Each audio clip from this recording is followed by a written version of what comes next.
ഗംഭീരം. ഈ 2023 ഈ കേരളത്തിലെ പ്രേക്ഷകർക്ക് കൊടുക്കാൻ പറ്റുന്ന ഏറ്റവും ഗംഭീരമായ ഒരു സിനിമയാണ് നേരി. അതിൻ്റെ അകത്ത് മോഹൻലാലിൻ്റെ അഭിനയവും അതിനകത്ത് പുതിയതായിട്ട് വന്നേക്കുന്ന നടിയുടെ അഭിനയമൊക്കെ വളരെ ഗംഭീരം തന്നെയാണ്. പക്ഷേ ഇത് കാശ് മുടക്കിയെങ്കിൽ തന്നെ നമുക്ക് അതിൻ്റെ അകത്ത് മോഹൻലാലിൻ്റെ ആ നിലവിളിക്കുന്ന ഒരു സീനില്ലേ, അത് ഈ അടുത്ത കാലത്തും ഇതുപോലത്തെ ഒരു ഫീലിങ്സ് കൊട്ടയിൽ വെച്ചുണ്ടായിട്ടില്ല. വളരെ ഗംഭീരം, വളരെ ഗംഭീരം. നല്ല അടിപൊളി സിനിമയായിരുന്നു. അനശ്വര രാജന്റെ അഭിനയം എന്ന് പറയുന്നത് അതിഗംഭീരമായിരുന്നു. സമൂഹത്തിന്റെ സന്ദേശമൊക്കെ തരുന്നില്ല സിനിമ, പെൺകുട്ടികൾ സിനിമ തന്നെ. അതെ, മസ്റ്റ് വാച്ച് സിനിമയാണ്. എന്തായാലും മസ്റ്റ് വാച്ച് സിനിമയാണ്, എല്ലാവരും പോയി കാണണം. ലാലേട്ടൻ എങ്ങനെയുണ്ടായിരുന്നു? ലാലേട്ടന്റെയും സിദ്ദിഖാടെയും കൂടെ കോമ്പിനേഷൻ അടിപൊളിയായിരുന്നു. എല്ലാവരും വന്ന് കാണേണ്ടുള്ള ഒരു സിനിമ തന്നെയാണ്.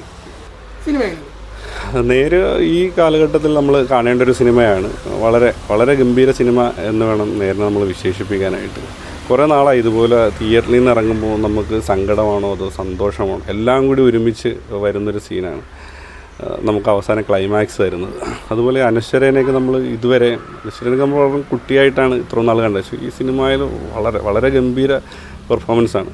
അതുപോലെ തന്നെ ലാലേട്ടൻ്റെ ഒരു കണ്ണ് നോക്കുന്ന സീനൊക്കെ എന്ന് വെച്ചാൽ നമ്മുടെ അത് ഉള്ളിൽ ഫീൽ ചെയ്യുന്ന സീനിലാണ് ആ സിനിമ പോകുന്നത്. അതിനൊരു കഥ ഇപ്പോൾ ഒരു കോർട്ടിൽ നടക്കുന്നൊരു കഥയാണ് എങ്കിൽ പോലും അത് നമുക്ക് ഒരു ത്രില്ലർ മൂഡിൽ തന്നെയാണ് സിനിമ പോകുന്നത്. വളരെ സസ്പെൻസോ കാര്യങ്ങളൊന്നുമില്ല എങ്കിൽ പോലും ഒരു ത്രില്ലിംഗ് മൂഡാണ്. അയ്യോ അടുത്ത് എന്ത് സംഭവിക്കും എന്നുള്ളൊരു തോന്നൽ നമ്മുടെ ഉള്ളിലുണ്ടായിക്കൊണ്ടിരിക്കും. അതുപോലെ വളരെ ഗംഭീരമായിട്ട് തന്നെ അത് ജിത്തു ജോസഫ് മേക്ക് ചെയ്ത് വെച്ചിട്ടുണ്ട്. ആ കോടതിയും അതുപോലെ തന്നെ ജഡ്ജിയായിട്ട് ചെയ്ത അദ്ദേഹം അതൊരു കറക്റ്റ് ആ ഒരു പോയിന്റിൽ കറക്റ്റായിട്ട് അദ്ദേഹത്തിൻ്റെ വേഷം കറക്റ്റായിട്ട് തന്നെ കൊണ്ടുപോയി. അതുകൊണ്ട് എല്ലാവരും തിയേറ്ററിൽ വന്ന് മസ്റ്റ് വാച്ചായിട്ട് കാണേണ്ടൊരു സിനിമയാണ് നേര്. എല്ലാവരും വന്ന് കാണുക. എല്ലാവരും കണ്ടു എന്ന് തോന്നുന്നു. ഇപ്പോഴും നമ്മൾ ബുക്ക് മൈ ഷോയിൽ നോക്കുമ്പോൾ എല്ലായിടത്തും ബുക്കിംഗ് ആണ് സിനിമ.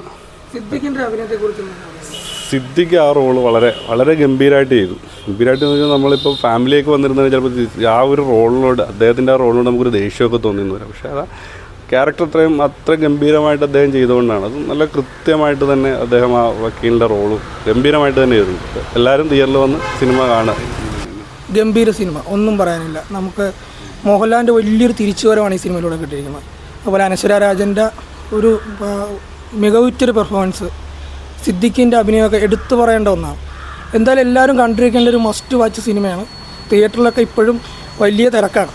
നമുക്ക് ബുക്ക് ചെയ്യുമ്പോൾ ഇവിടെ വരുമ്പോഴൊക്കെ നമുക്ക് മനസ്സിലാവും. അതുപോലെ ഫാമിലി കയറി ഇറങ്ങിക്കൊണ്ടിരിക്കുന്ന സിനിമയ്ക്ക് വലിയ അടിപൊളി പടം, ഒന്നും പറയാനില്ല, ഒരു നെഗറ്റീവ് പറയാനില്ല. അതുപോലത്തെ ഒരു സിനിമയാണ്. എല്ലാവരും കാണണം, മസ്റ്റ് വാച്ച്.